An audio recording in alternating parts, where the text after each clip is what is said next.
बर्फ देखी आपने? दंग हो गई थी आपने? दिबा बताओ ना। परेशान नहीं होना बेटा।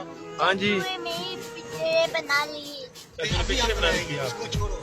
इधर बात करो, इधर देखो ना मोबाइल। चाचू वाली पिक्चर तुझे दिखानी है? अच्छा हाँ जी, क्या हाल है जनाब आपका? अच्छे। हाँ जी बिलाल साहब, आप भी ठीक हो? मेरा बहुत अच्छा सफर है। वापिस जाना है? वापिस नहीं जाना। सफर अच्छा रहा, वापिस नहीं जाना। इस सिचुएशन में दोबारा अगर हो तो या नहीं जाना है? नहीं, भूल के भी नहीं।